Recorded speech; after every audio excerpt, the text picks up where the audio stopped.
me about 1.5 feet from me. And for 3 straight hours, he did not ask me one question about myself. He did not listen to one thing I had to say, didn't ask me for any advice, and he talked about himself for 3 hours. And this is somebody prior to that flight that I really liked. I was struck, and so were other people on the flight, that when they landed, and I don't mean that I'm a big deal or anything like that, but they were shocked why a rising entrepreneur wouldn't take advantage of the time of being with me to ask me questions. I think most of you, if we spent 3 hours together, you'd probably want to ask me a question or two. And he did not ask me one single question. And he talked about himself and his life and his background and what he had achieved and what he was going to achieve and what he was good at and all those things. And it was probably true. But I found myself, when the flight was over, quite honestly, not liking him quite as much as I did before the flight. Because people don't like to hear about you all the time. People want to feel heard. They want to feel listened to. And he didn't do any of that the entire flight. Plus the fact, he didn't learn anything that flight.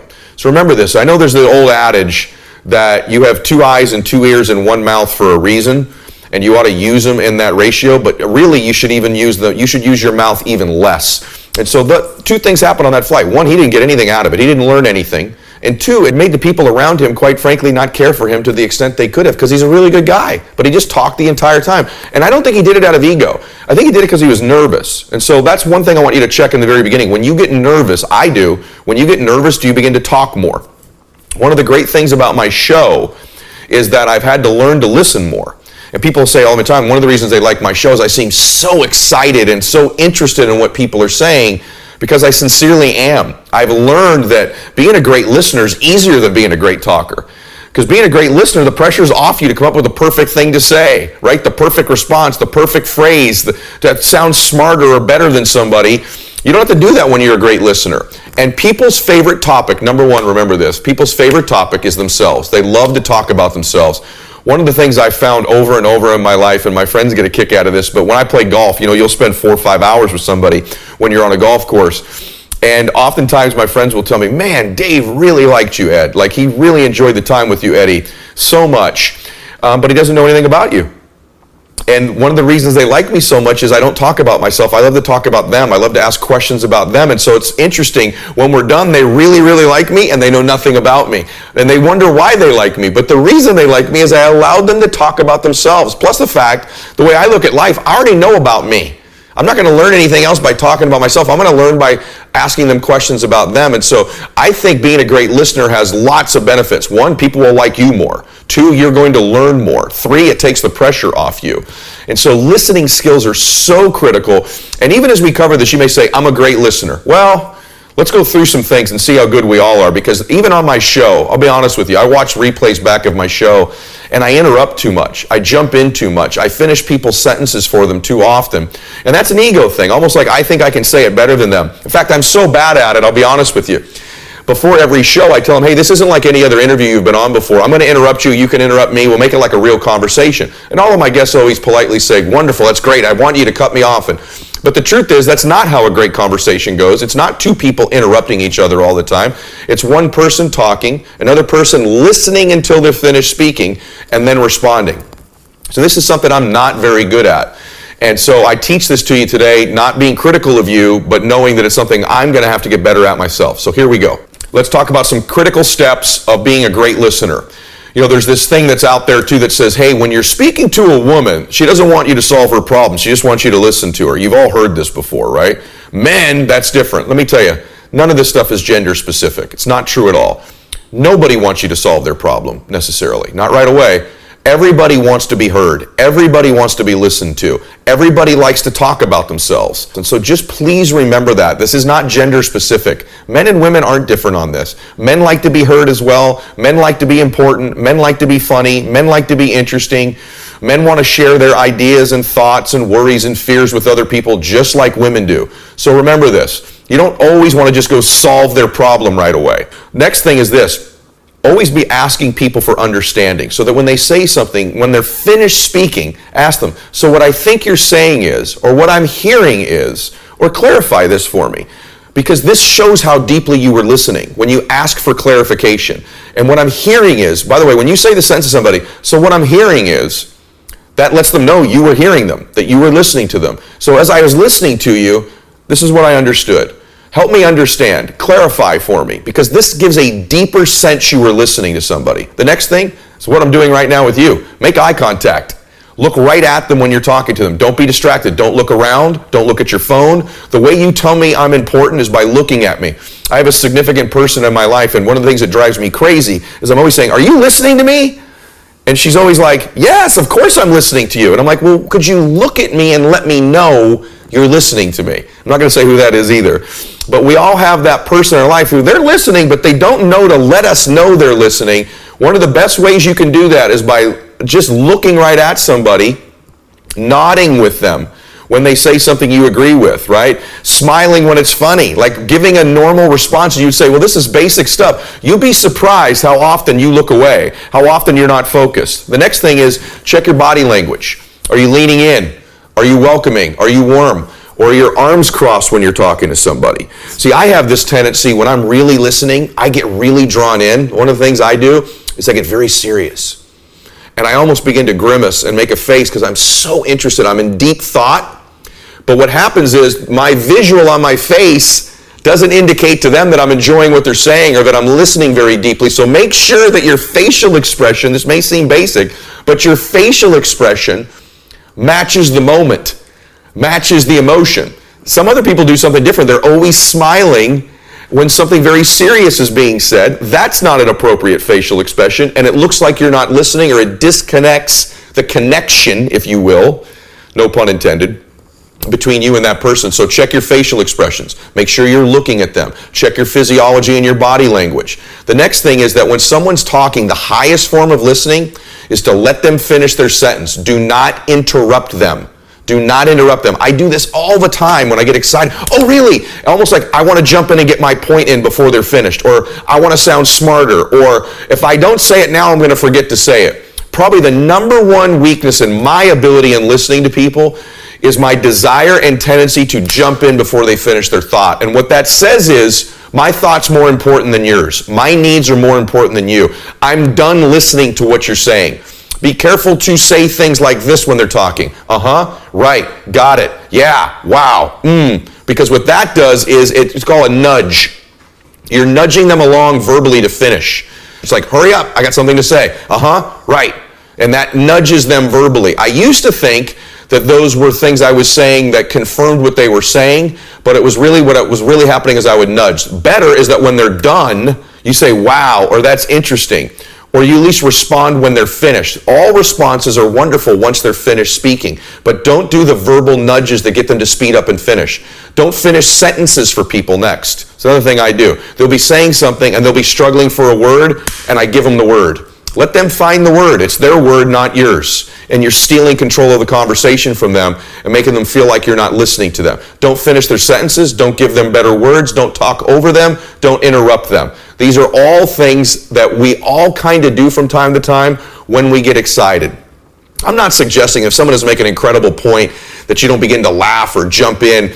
When it's your pattern with somebody, you're not being a good listener. Also, use acknowledgement statements when they're done. I agree. That's wonderful. That's amazing. Congratulations. Like, do things like that acknowledge what they said, because when you acknowledge what they said, they feel open. That's an invitation to say more. But when you don't acknowledge what they've said, you don't give a statement to it when they're done, then they don't feel comfortable continuing to speak. And so ask probative questions. So when you ask somebody, for example, if they're new to you, do you have kids? They say, yes, I do. A follow-up question is, what are their names? What are their ages? Begin to learn the volley of follow-up questions. The more specific questions you ask, the more what I call follow-up questions, the more and more interested you appear to somebody. Let me give you one more huge thing in being a great listener. Where appropriate, you touch somebody. So when they're talking, if they're leaning in, it's an emotional, and you grab their hand or you touch their knee.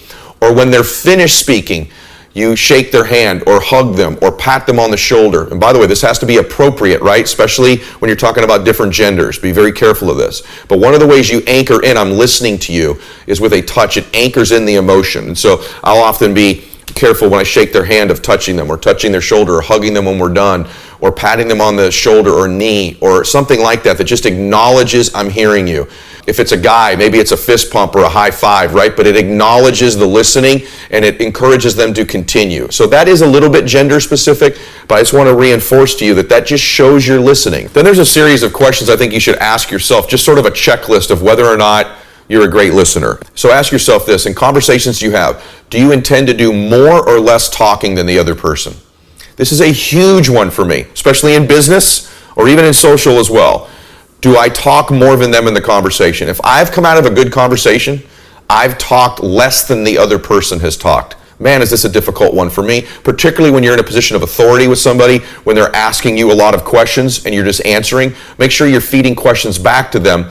A great conversation is at least a 50-50 split. But I think the best of them, they've talked more than me. That way I think I've given them more of my emotion and caring and concern than they've given to me. So ask yourself, what are your ratios in your average conversations? This is true, by the way, in everything.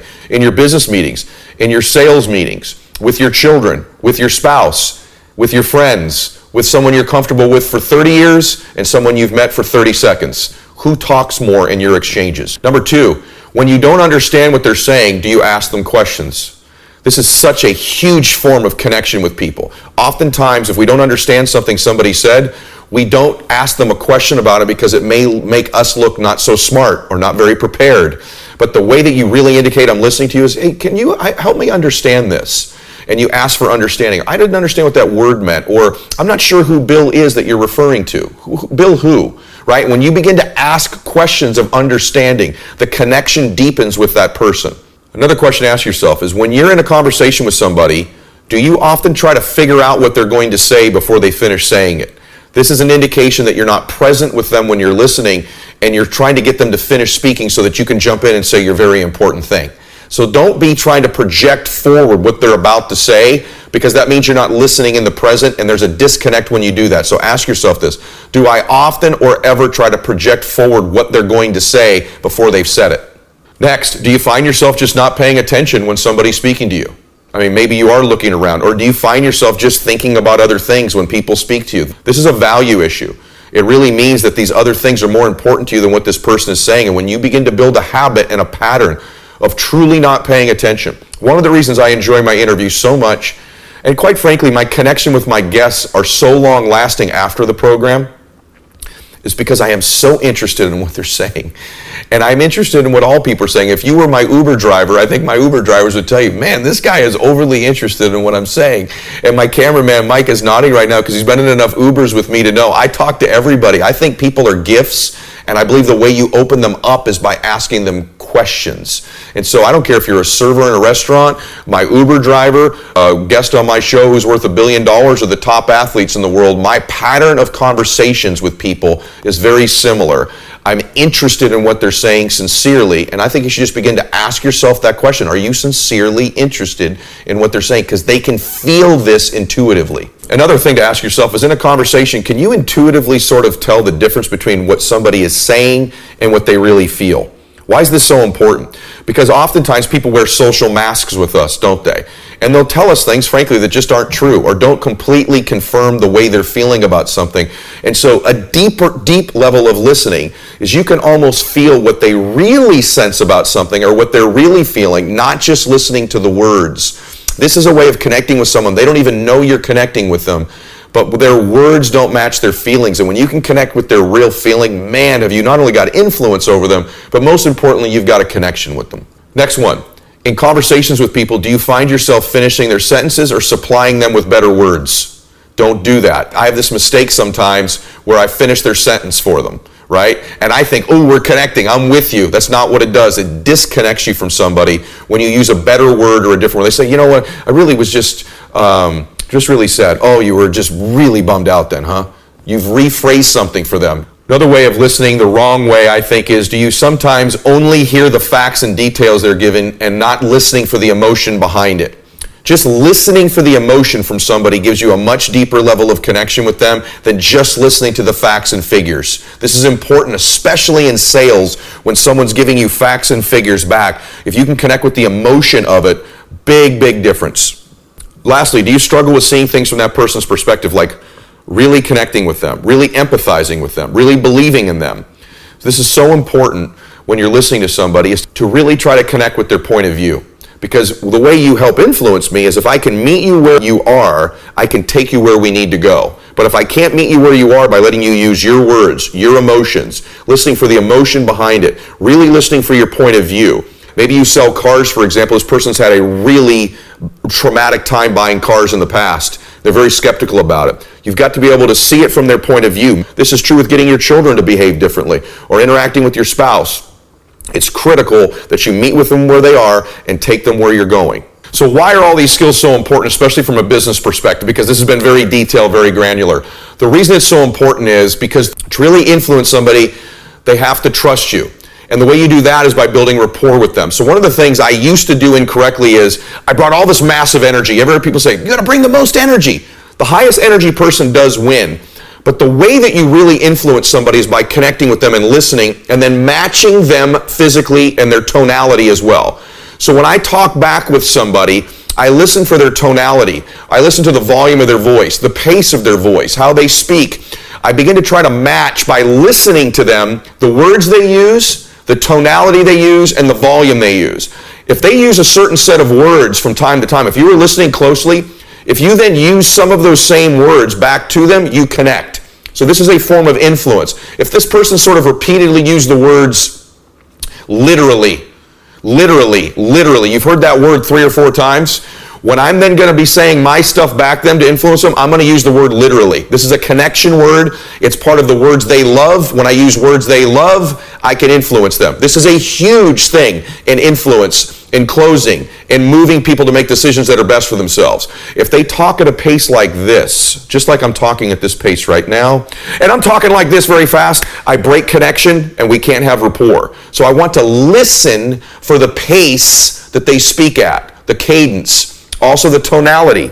You know, they talk kind of hunched over and quiet. I want to talk like that and a little bit better. If they talk at a certain volume, if they talk like this, I don't want to talk like this. At the same time, if they talk like this, I don't want to talk like this. I wasn't listening for their volume level. We want to match their volume level. And so when you begin to match and mirror like this, use the words they use, just a few of them, don't overcook it. But when they've got 3 or 4 words they use and you use 1 or 2 of those words, I can promise you, you connect. When you speak at a similar pace to them in tonality, you connect. When you speak at a similar volume to them, you connect. If there are hand gestures as I'm listening and observing them, they use. If they're constantly folding their hands like this, if you're on audio, I'm folding my hands right now. Or they pray, or they have their hands down, or they do some sort of a gesture with their hands or shoulders, I will oftentimes, I'm watching, this isn't manipulation, this is connecting with people. I'm listening so closely, I can see their physical moves as well. If there's emotions I hear them go to often, which is regret, or sadness, let's just say. They keep telling me stories about things they regret or they're sad of. I will share with them one of the things I regret and bring them with me. If they talk about, past achievements, or they talk about, some material things, then I'll talk about some material things or past achievements. I'm listening for them to give me the language, the words, the tonality that I can move them with. And this is also true in every area, but particularly in influence when we're trying to persuade people. So the reason this is so important is people have go-to words. And so if you're really listening closely, not only are you connecting better with me, but they will tell you the 3 or 4 words they use a lot. Every human being does this, by the way. You do it too. You have a few words you use more than most. And if someone's really listening closely, they can hear what those words are. And if I use 1 or 2 of those words back with you, I've connected with you on a deeper level. The next thing that's huge, by the way, in listening is to repeat back to them what you believe they've just said. Repeat back to them what you've heard. This is what I've heard. This is what I'm hearing. This is what I'm listening to. This is true when I'm interacting with my children. Before I just tell them I want to do something, I listen to them and I say, here's what Daddy's hearing. Is this true? And that's really been bothering you regularly. Is this something? So when I'm listening to them, they know I'm listening. Use acknowledgement statements. It's not done enough. People love to be complimented. I love to be complimented. You do. So after I've listened to you, after you've told me what you need to tell me, I want you to learn this sentence, everybody, right now. I just want to acknowledge you. I think you're amazing. I think you're incredible. Thank you for sharing this with me. That's awesome. And it might be with guys. You don't say, hey, bro, that was cool. Thanks, man. Man, I always love connecting with you, brother. You're my brother, right? Always do a connection statement. Always do an acknowledgement. That's why I love you, man. Whatever it is, people talk differently depending on who they're around. Someone you've known 30 years different than someone you've known 30 minutes. But the fact of the matter is, I always do connection, man. I love you, brother. Thank you so much. That's why we're so close, man. That's why I love being around you. Whatever it is, you begin to say acknowledgement statements to somebody because it connects the conversation. It's what I call a post frame. After someone said something, the last thing I want you to focus on, children, spouse, business, brand new person in a social environment, or someone you know in 30 years, acknowledge them. Thank you, that was awesome, great meeting you, if they're new, right? I get out of a new, I go, man, I enjoyed our time so much, thank you. That's post-framing what we just talked about. If it's someone I've been with a long time, I say, hey, brother, man, that's why I love you, bro. That's why I love you. And then other people, it's like, you always just inspire me. You fire me up. Thank you. I love how vulnerable you are. Whatever it is, I just want to acknowledge you. I just want to tell you how much I appreciate you. I just want to thank you. I just want to tell you you're awesome. I just want to tell you I believe in you. Do an acknowledgement statement that post-frames what you've covered, and I promise you, you've now put a bow around being one of the great listeners that anyone will ever be around. It's going to make you one of the most well-liked and most influential people that you know. And by the way, isn't that what we're after in life? Being well-liked and being influential. And that usually comes down not to being an incredible orator, but being an incredible listener. And these are the skills. And these skills matter in every area. In building a church, in building a Boy Scout troop, in building a softball team, in building a business, in building any family. Anything in life is that we want to be able to be liked and have influence. And that always comes down to what we make people feel. And more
than anything, people feel great when they've been able to talk about themselves, but most importantly, they feel listened to, connected with, and acknowledged. Listened to, connected with, and acknowledged. This is how we have influence over people. This is also how we make a difference in people's lives. The final piece of the puzzle is this, is that because of social media, we have such an advantage, and I just want to tell you something that doesn't happen enough, but when it has happened for you, man, does it feel like the connection's even deeper. It doesn't matter what it is that when your separation from that person takes place and they leave you, especially if they don't live with you, whether that be a client, a best friend, a new friend, or someone you just met, following up a little while later with a text that just says, I enjoyed our time so much. I enjoyed listening to you. Thanks for sharing this with me.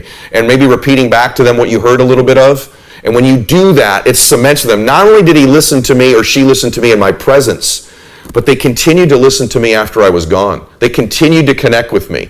And this extends the connection and deepens the connection when after you physically separated. And even, by the way, if this communication happened by phone and you weren't physically with them, for you to follow up after a phone call with a text a few hours later that just says, man, I enjoyed the talk so much. Thanks for sharing that with me. Or always love when we connect. Or you always make me laugh. Or I'm so glad we're new friends now. I feel like I've made a new friend. Whatever it is, you strengthen and deepen the connection with people by letting them know later, hey, I heard you. Hey, I listened to you. So not only doing great in their presence, but later confirming for them, I was with you. I heard you. I enjoyed it. I want to acknowledge you. Man, have you deepened.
and the fact that you've listened to them. So today was about tactical stuff. I know it wasn't the most motivational thing in the world, but I feel like this is another thing in your tool bag that'll help you live blissfully, to achieve your dreams, to be more fulfilled.